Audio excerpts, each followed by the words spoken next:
and shaped by honor and steel, a story unlike any other was about to unfold. The year is 1579. Across the churning, tempestuous waters of the Pacific, a vessel of foreign design charts a course for the island nation of Japan.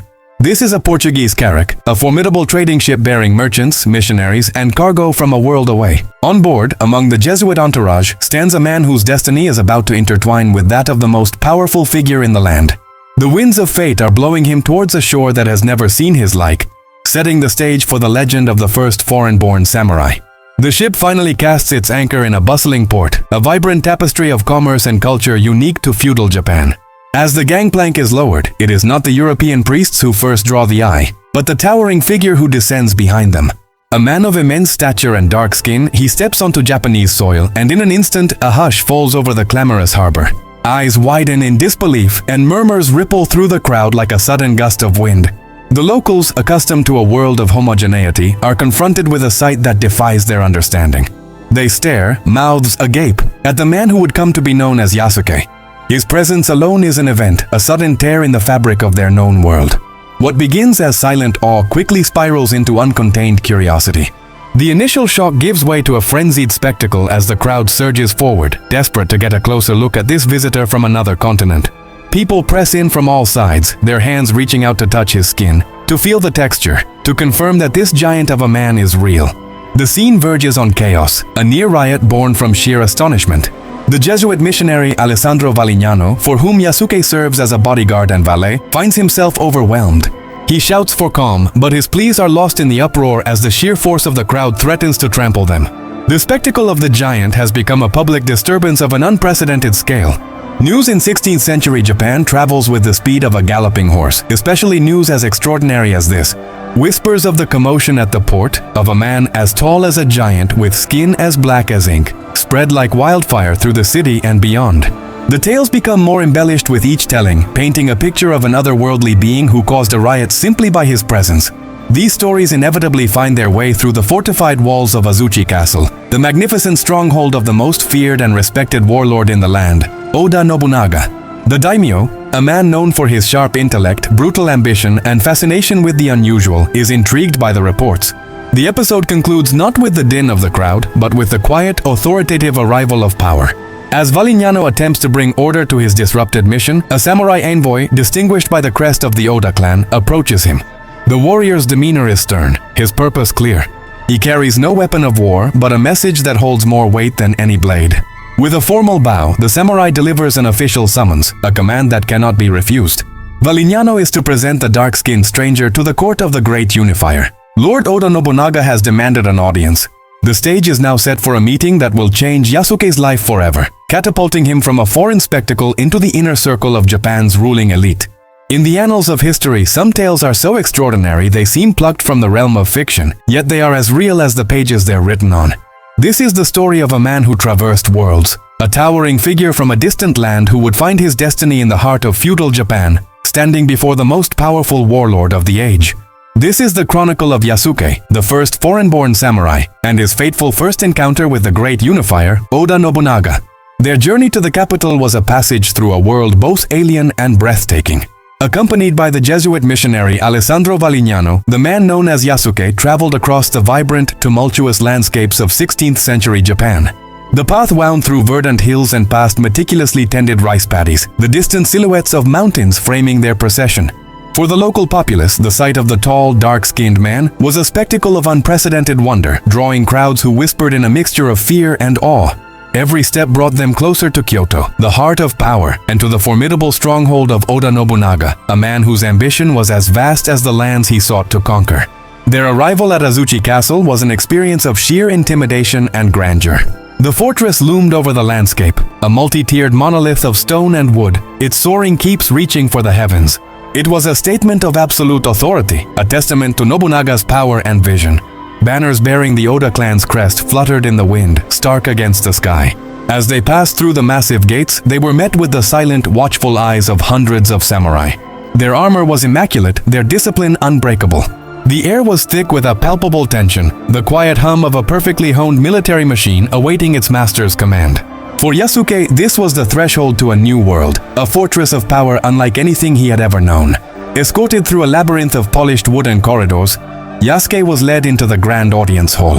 The space was immense, its coffered ceilings intricately painted, the scent of hinoki wood hanging in the air. Lined on either side were dozens of Nobunaga's most trusted retainers, kneeling in perfect, unnerving silence. Their collective gaze was a heavy weight, a silent judgment passed upon the foreigner who dared to enter their lord's sanctum.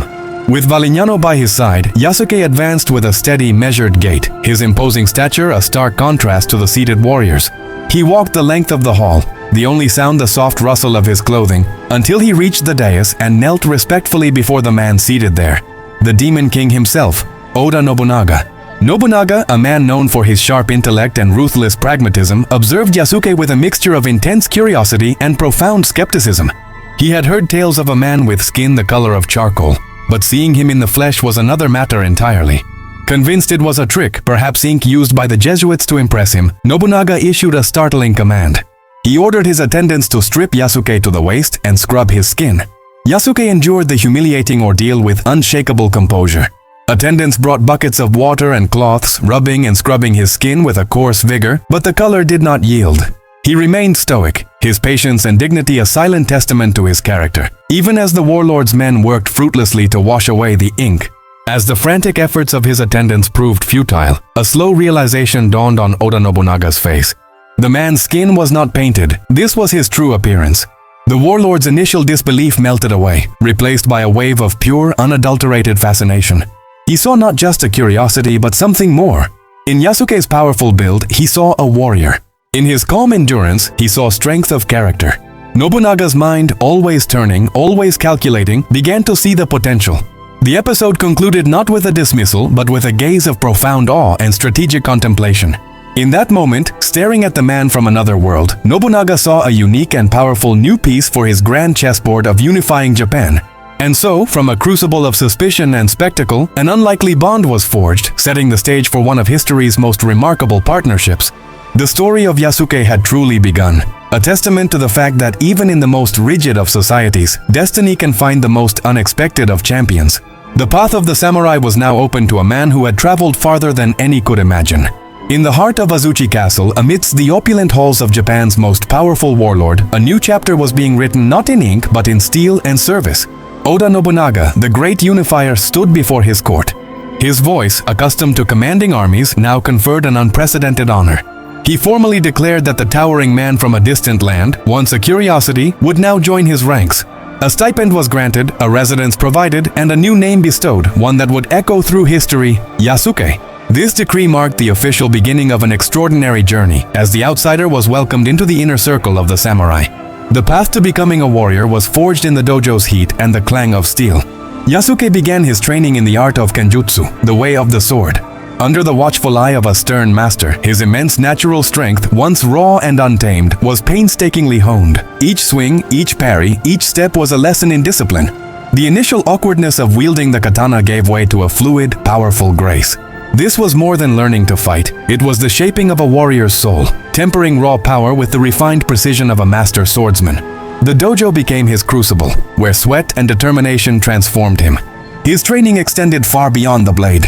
To fully integrate into Nobunaga's military machine, Yasuke had to understand every facet of Japanese martial arts. He was thrown into the sumo ring, where he learned to leverage his superior size and strength with technique and balance, grappling with seasoned wrestlers who tested his endurance and resolve. He also became a silent observer in Nobunaga's war councils. Surrounded by veteran generals, he absorbed the intricacies of military strategy, studying maps, troop movements, and the cunning tactics that had made his lord a legend. This holistic education ensured he was not just a fighter, but a strategic asset. The culmination of his grueling training arrived in a moment of profound significance. Nobunaga, in a gesture that solidified Yasuke's status, summoned him for a private ceremony. There, the warlord presented him with a magnificent katana, its blade gleaming with deadly beauty, a soul forged in fire and water. Along with the sword came a suit of armor, custom-made to fit his formidable frame, lacquered in the distinctive style of Nobunaga's elite guard. This was not merely a gift of equipment, it was the ultimate symbol of acceptance. In receiving the armor and the blade, Yasuke was formally recognized not just as a retainer, but as a true samurai. The transformation was complete. As the great gates of the castle creaked open, Yasuke stood ready for his first mission. Clad in his new armor, his hand resting on the hilt of his katana, he was a striking figure among Nobunaga's most trusted warriors. The whispers and curious stares that once followed him had been replaced by a quiet respect. He was no longer a foreigner or an object of fascination. He was a samurai, a protector of the realm, marching out to serve the great warlord who had seen the warrior within. His journey had just begun, and the battlefield awaited. Within the hallowed halls of Honnoji Temple, a rare calm settled over the heart of Kyoto. It was June 21, 1582, a night destined for infamy. Inside, the formidable African samurai, Yasuke, stood a silent, watchful guardian. His lord, the great unifier Oda Nobunaga, was engrossed, admiring a prized tea set, a symbol of the culture and refinement he championed. For a fleeting moment, there was only the soft glow of lanterns and the quiet reverence for a piece of art, a brief respite from the constant warfare that defined the era. Yasuke, ever loyal, remained a steadfast presence, his powerful frame a stark contrast to the delicate ceramics, embodying the dual nature of his master's reign, the warrior and the connoisseur. The tranquil scene was violently shattered. An abrupt roar of chaos erupted from outside, the night air pierced by war cries and the thud of marching feet. Arrows, like a black deadly rain, began to thud into the temple's wooden walls. Flames licked at the paper screens, and the smell of smoke and blood filled the air. Akechi Mitsuhide, one of Nobunaga's most trusted generals, had betrayed him. His army, a force of overwhelming numbers, had surrounded Honnoji, sealing the fate of everyone within. The trap had been sprung, and the night of peace had turned into a fiery vortex of treason and death. As betrayal consumed the temple grounds, Yasuke became a force of nature. Wielding his weapon with devastating precision, he charged to the temple gates to meet the tide of Akechi's soldiers. He fought with the ferocious loyalty of a man defending not just his lord, but the world he had come to know. Each swing of his blade was a testament to his devotion, cutting down enemy after enemy in a desperate, heroic defense. He was a lone bulwark against an unstoppable flood, a whirlwind of steel and fury fighting to protect Nobunaga from the inevitable. But for every soldier he felled, two more took their place, their sheer numbers a relentless, crushing weight. Amid the inferno, Oda Nobunaga saw the end. The battle was lost. His dream of a unified Japan under his rule was turning to ash around him. With a final, solemn resolve, he retreated into the deepest, burning sanctum of the temple. There, away from the prying eyes of his enemies, he prepared to commit seppuku, the ritual suicide of a samurai. His final command to his attendants was absolute. His head was not to be taken. It was a warlord's ultimate act of defiance, ensuring his enemies would never have the satisfaction of claiming his most symbolic trophy. The great unifier chose to die on his own terms, his end as dramatic as his life. Even as his lord met his end, Yasuke fought on. He continued his desperate battle amidst the flames and collapsing structure, a solitary figure of defiance against the crushing odds. Wounded, exhausted, and covered in the soot and blood of the night's horrific struggle, he was the last defender of a fallen dream. Finally, the sheer number of Akechi's soldiers overwhelmed him. Pinned down and disarmed, he was captured as the last timbers of Honnoji crashed down in a shower of embers. The temple was a funeral pyre, and as the flames consumed the last vestiges of Nobunaga's power, the legendary samurai's fate was left hanging in the balance, his story far from over. On the 21st day of the 6th month in the year 1582, the hallowed halls of Honnoji Temple in Kyoto lay shrouded in smoke and soaked in the blood of betrayal.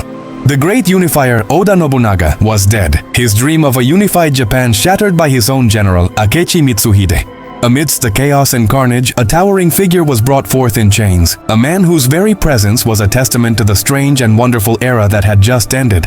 This was Yasuke, the African warrior who had become a samurai in Nobunaga's service.